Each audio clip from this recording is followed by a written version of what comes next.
Hello friends, welcome back.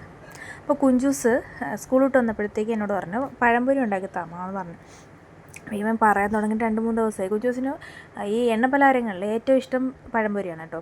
അവന് ഇടയ്ക്കിടയ്ക്ക് നേരത്തേക്ക് ഉണ്ടാക്കി കൊടുക്കണം. ഇപ്പോൾ കുറേ ദിവസമായി. അപ്പോൾ അങ്ങനെ ഏത്തപ്പഴം മേടിക്കുമ്പോഴത്തേക്ക് പറയും, അമ്മ എനിക്ക് പഴംപൊരി ഉണ്ടാക്കി തരുമോ അമ്മ എന്ന് ചോദിക്കും.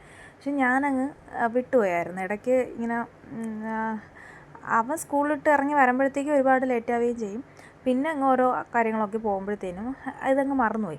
അപ്പോൾ ഇപ്പോൾ വാങ്ങിച്ച പഴം ഇരുന്ന് നല്ല പഴുത്ത് ചമ്മന്തി പരുവായി.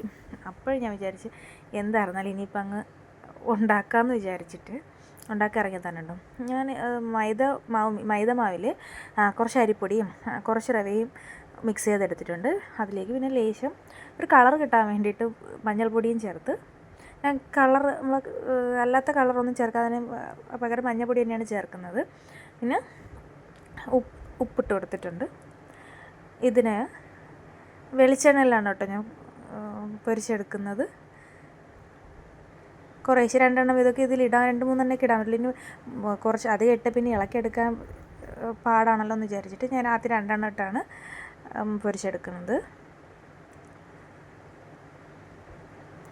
കുറച്ചേ ഉള്ളൂ, 2 പഴമേ ഉള്ളായിരുന്നു. അതുകൊണ്ട് ഇതിൽ മതി, നമുക്ക് ഇതിൽ ചെയ്യാനെടുക്കുന്നേ ഉള്ളൂ.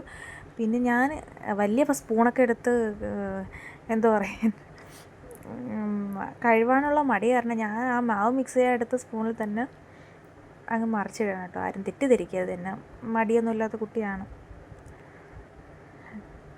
അങ്ങനെ ആദ്യം 2 എണ്ണം ഇട്ട് പൊരിച്ചെടുത്തു. പൊരിച്ച് നല്ല വഴക്കിപ്പോൾ ഉണ്ടാക്കിയെടുത്തു. അതിന് ബാക്കിയും കൂടെ ഇട്ട് അതെ ഞാൻ അങ്ങോട്ടും ഇങ്ങോട്ടും തിരിച്ച് മറിച്ചിട്ട് എടുക്കുന്നുണ്ട്. ബാക്കി കൂടി എടുത്ത് ഇത്രയേ ഉള്ളൂ.